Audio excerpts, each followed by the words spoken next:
வணக்கம் நண்பர்களே, அனைவருக்குமே பார்த்தீங்கன்னா வணக்கம். மிக முக்கியமான ஒரு தகவல் ஒன்றை பார்க்க போகிறோம் நண்பர்களே. தகவலை பார்ப்பதற்கு முன்பு மிக முக்கியமான அறிவிப்பு ஒன்றை பார்க்க போகிறோம்.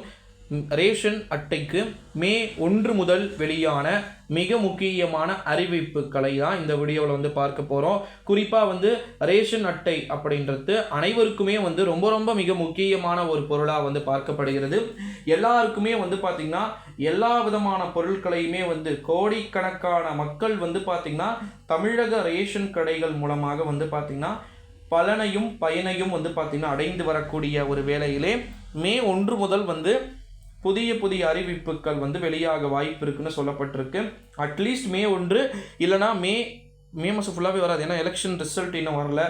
இப்போ குறிப்பாக பார்த்திங்கன்னா நம்ம ஏப்ரல் 19ஆம் தேதி நம்ம ஓட் போட்டோம். அதுக்கு முன்னாடி 4 நாளைக்கு முன்னாடி கலைஞர் மகளிர் உரிமை தொகை வந்துச்சு.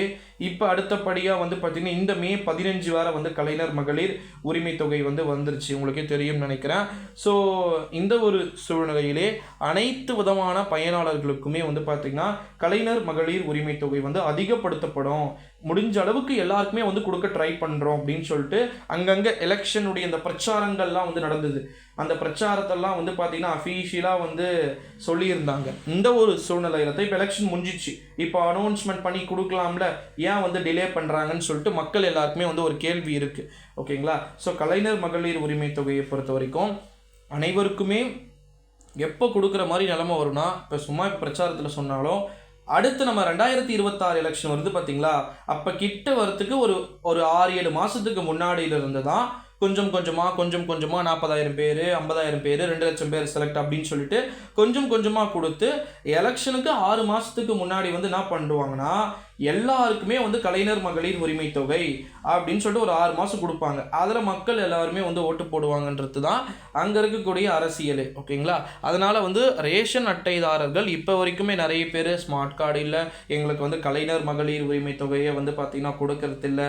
கவர்மெண்ட்டு எங்களுக்கு ரேஷன் கடையில் கொடுக்கக்கூடிய பொருட்கள் கூட பார்த்திங்கன்னா கிடைக்கிறது கிடையாது அப்படின்னு சொல்லிட்டு தொடர்ந்து நிறைய பேர் நிறைய விதமான குற்றச்சாட்டுக்களை பார்த்திங்கன்னா சொல்லிகிட்டு இருக்கக்கூடிய ஒரு வேளையில் தான் மே 1 முதல் உங்களுக்கு அதற்கான கணக்கெடுப்பு பணிகள் மீண்டும் ஃப்ரெஷ்ஷாக ஸ்டார்ட் ஆகக்கூடும் அப்படின்ற மாதிரி சொல்லியிருக்கிறாங்க.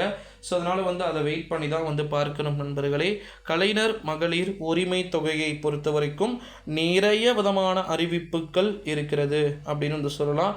குறிப்பாக நம்முடைய தமிழகத்தை பொறுத்த வரைக்கும் ரேஷன் கடைகளின் மூலமாகத்தான் பொங்கல் பரிசாக இருக்கட்டும், அல்லது இந்த கொரோனா காலகட்டத்தில் நமக்கு நடந்த அனைத்து பிரச்சனைகளுடைய விளைவுகளாக இருக்கட்டும், எல்லாத்தையுமே அழகாக கம்ப்ளீட்டாக கொடுத்தது இந்த ரேஷன் கடைகள் மூலமாக தான். ஸோ அப்பேற்பட்ட ரேஷன் கடைகள் மூலமாக இந்த கலைஞர் மகளிர் உரிமை தொகை மீண்டும் பொதுமக்களுக்கு கொடுக்கப்பட வேண்டிய பொருட்டு நிச்சயமாக நடக்கக்கூடும்னு சொல்லியிருக்கிறாங்க.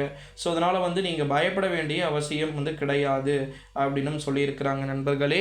ஸோ இந்த வீடியோவை உங்கள் ஃப்ரெண்ட்ஸ் அண்ட் ஃபேமிலி எல்லாருக்குமே பார்த்திங்கன்னா நீங்கள் ஷேர் பண்ணுங்கள். அவங்களுமே A to Z எல்லா நியூஸுமே பார்த்திங்கன்னா தெரிஞ்சுக்கிட்டோம். நன்றி.